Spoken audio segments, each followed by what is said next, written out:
Ahoy there mateys, welcome aboard episode 8 of the Port Fairy Ferry.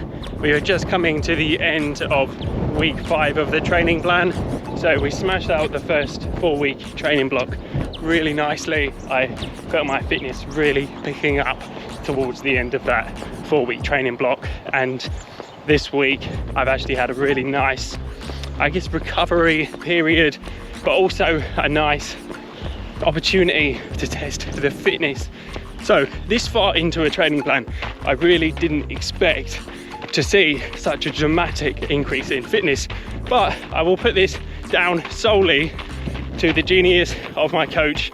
Thank you again, Tony Smith Running Club, link down below as always. Thank you to my coach Tony. I've just felt an amazing increase in fitness this week. So on Tuesday I ran a Mona fartlek session.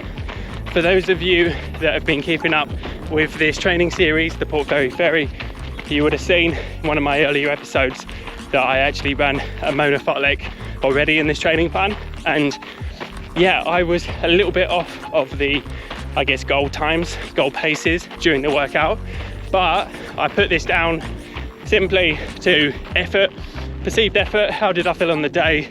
I did feel just, I guess, a little bit soft on the bat.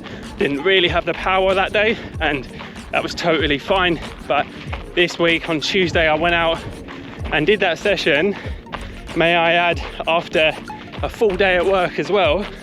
I've done about 12 hours at work in my harvest job, which I'll talk about later in the video.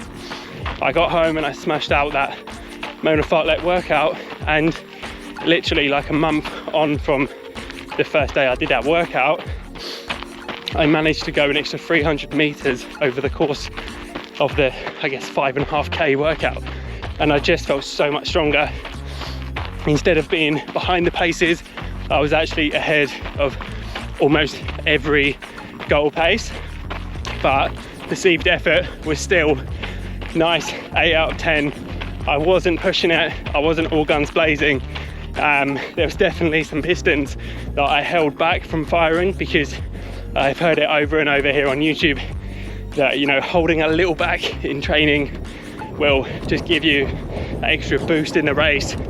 And for my previous 2 marathons this year, I've definitely put it all out on the table in training, and probably, you know, suffered the consequences on race day when I turn up feeling a bit fatigued and maybe not that motivated to go and get the job done.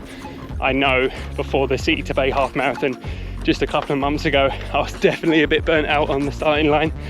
I just gone ham in the, I guess, taper and the tune-up week, just thinking that I squeeze everything out, tune up those legs and they'll be quick. But yeah, I was knackered come race day. So yeah, the real target of this training plan is just to keep some in the locker whilst, you know, boosting that fitness all the way.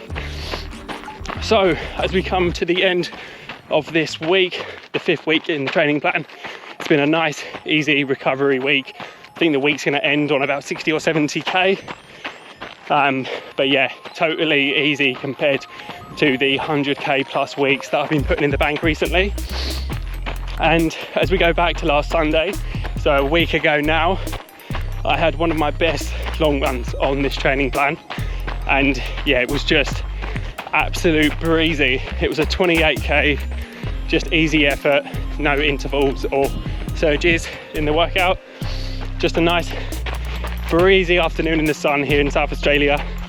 And I guess I did a gel review, except I did it without my phone or my GoPro on me. So let me just cast my memory back and tell you about the cappuccino gel that I had last Sunday. So it was from the brand Coller, I think it's how you say it, and I saw this on a website here in Australia, and I just thought, it's coffee flavour, I love coffee, I've got absolutely no expectations that this is going to taste good, but let's order it anyway and see how we get on. And yeah, let's just say the coffee flavouring of this gel was just absolute rubbish. I feel like there's definitely a gap in the market here for someone that can make a gel that doesn't have to be caffeinated, may I add. It can be a regular carbohydrate gel that tastes like good coffee, you know. Like, I don't know how you could do that, but I would just appreciate that so much if someone could come up with something that just has somewhat of a balanced just experience in the mouth that tastes like coffee. Because I hate to say this Coller one was a real disappointment, and from a cappuccino I was expecting something just a little bit silkier, maybe just to give me an air of, oh, is this actually milk that I'm tasting? Like, I hope it isn't, because obviously I bought this knowing it was a vegan product, but kind of hope to have that sweetness of a milky cappuccino with some nice dark roasted coffee in there, you know, with a strong body, chocolatey notes. But instead, what I got from this gel was, God, I can only compare it to the guy who invented Dr. Pepper, who said that he wanted to come up with a drink that smelt like the bottom tray at the soda fountain that had been dispensing Coke and Pepsi and lemonade and ginger ale all day, and they had mixed in this bottom tray and he'd made Dr. Pepper. This cappuccino gel just tasted like you'd mixed everything in the world that somewhat resembles coffee and put it in a gel, because it was just crazy. It was the Dr. Pepper of coffee flavoured things. And like Dr. Pepper, I'm really not sure how I felt about it, to be honest. So would I recommend this to you in your next marathon? Absolutely not. Would I recommend it to you at all? Probably not. But I will give this gel a 5 out of 10 because I took on that Coller gel and it was caffeinated, may I add. Took on this gel at 12k in my run and I was absolutely flying once that caffeine hit. And again, I don't know if this is placebo, I don't know if the conditions on the day were just a bit better than usual, but I was absolutely flying on this run. And for that, I give the gel, in terms of quality, performance and overall experience, a solid effort, a 5. But the taste, come on man, just give me something that tastes a little bit like coffee. It doesn't have to be an extravagant single origin geisha that's got beautiful notes of watermelon and honeydew. I just want something that doesn't taste like Dr. Pepper coffee. Please, someone make it. And wait, if this exists already, please let me know down in the comments, because I've only tested one coffee flavoured gel and I'm probably talking absolute nonsense here. Anyway, let me know down in the comments. Moving on to reflecting back on how this week's gone. It's been a lovely recovery week of running. I have to say that mentally and physically, I feel sharper than ever, just taking that time to reduce the mileage and to soak up all that training that I've done over the last few weeks. I've had that great Mona fartlek session and I've had a bunch of easy mileage, as well as 2 rest days in 1 week. I feel so good. But I absolutely can't wait for next week's of training to begin. Honestly, the next few weeks are going to be nicely building from 120k up to about 138, and that's a whole lot of running. And I'm also doing a whole lot of work at the moment for my visa here in Australia to be able to stay another year. I'm doing regional farm work, and currently my roster is 13 days on, 1 day off. So spending a lot of time doing a lot of, I guess, the last video and 2 videos before that. If you've seen those, you'll get what I mean.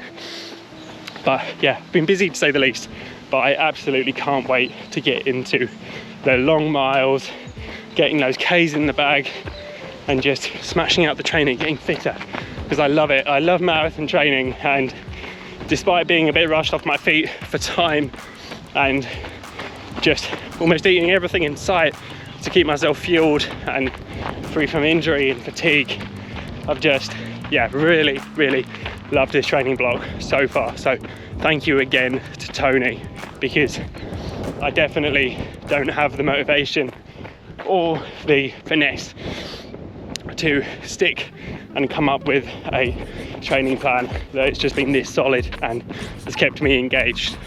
It's really been awesome. So mentioning Tony actually brings me on to quite an important subject, which I can't announce in this video, but I'm very pleased and proud to say that Scot-Free Running has a new sponsor that will be announced in a video or two, which very bloody excited to announce, and I'm so pleased to have these guys on board. But I guess they will be in PFF episode 9 or 10. I guess we'll see. Maybe 10. That's quite a nice round number for it, isn't it? Anyway, another rather exciting thing I wanted to talk about on this episode was being asked to attend a podcast conversation. I don't know why I said it like that. It's not attending at all. I'm participating. I am participating in a podcast. Now, I'll be working at some point down the line with a fellow YouTuber talking about all things running and addiction. Again, an announcement for another day while we try and figure out how to make this happen with the crazy time zone that separates us. But with that in mind, and almost this conversation I've been thinking about that I'd like to have on the podcast, I really got thinking about the central governor theory, which is the backbone of this training blog, of this training plan. As I like to close off these videos with best is love, test the gov. I really wanted to spend some time just reflecting back on the central governor, and actually in thinking about this episode and how on earth anyone can articulate this idea of the central governor, this inner voice that desperately gives us cues to slow down, that voice in your head that says, come on mate, the weather, it's not the best today, let's just give it a miss. But you say no to that voice, and you get out and you start running, and you notice that voice disappears. And I think in the simplest term, the central governor limits our potential. I think the central governor is a necessary safety blanket that probably does enter many facets of our life without us realizing. But I do believe that in going up against that inner voice, we can instill, build and maintain a level of resilience and I guess mindful effort in our lives. And that's something that I'd really like to challenge throughout this training plan, and of course on the big day in 12 weeks time. But thinking about the central governor this week really got me thinking about the ego, and of course these two voices, the two terms ego and the central governor, are exactly the same thing, maybe with a nuance that the central governor probably refers more to the exercise side of things, the physiology and the neurology that's going on between our body and mind when we're moving. But if we consider that the ego, of course, is with us always, there's nothing that we do that doesn't have an ego attached. And just being aware of that ego, of course, can allow us to move more freely, shall we say, through our lives. When I think about my own history with addiction, I think about how cigarettes, for example, definitely ruled my life for a little while. And I reflect back on those times, especially when cigarettes, say for example during lockdown, when I desperately knew that quitting was just around the corner, and it was something that I'd be capable of if only I gave it a good bloody go. And I would go to bed after having my last cigarette and say, this is it, this is the day, I'm done with it. I'd go to bed and my ego, that voice in my head, would say, yeah, you're right, Scott, you've got this, that's your last one ever, mate, don't you worry. only for the next morning to roll around, and as I sat having my morning cup of coffee, suddenly thoughts would flood my entire existence, take my mind away from how delicious that cup of coffee was, and just remind me about the stresses and strains of the day that was ahead of me. And it was in that moment of, I guess, just needing a outlet, not even a fix. I don't think in my case the nicotine was the issue. I think it was just a momentary, temporary habit of having a cigarette and just letting that ego, letting that inner voice have its moment of peace. And my goodness, I smoked for 10 years. I wanted to quit more times than I can remember, but how much of a grip did that ego, did that inner voice have over me? God, quite a lot. And in the 16 months that I'm celebrating now from alcohol and from cigarettes, I can only begin to comprehend how much of a beating my ego has taken, how much of a, I guess, whipping into shape my central governor had to go through when I said, no mate, no more cigarettes, no more booze, no more calming these nerves through the only way you know how. We're going to jump in the deep end, quite literally. I got into swimming as soon as I got sober. Learning how to swim at the age of 23 and taking up running. The voice, somewhere down the line, got knocked around a little bit and quietened down to the point now where the voice barely exists. That ego, I guess, has found itself in other places in my life, in particularly in running. The voice is there, the central governor, and the voice exists in so many facets. It's not just in telling me when to stop, when to slow down at the end of a marathon.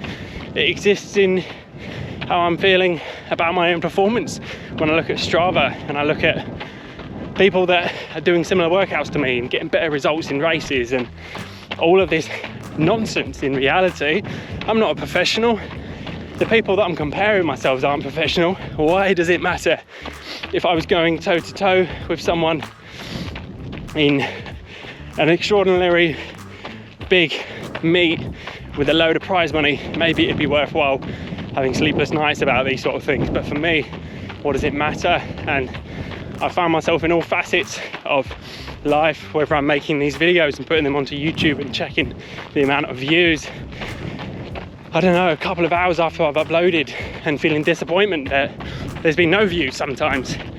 What a ridiculous place to be. The value in these videos comes in making them, in the conversation that precedes the videos.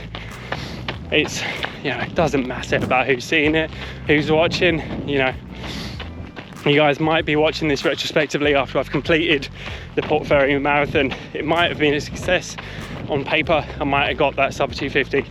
I might have exceeded the time and gone nearer to 3. But ultimately, this training series isn't the quickest way to run a marathon or 10 hot tips for you.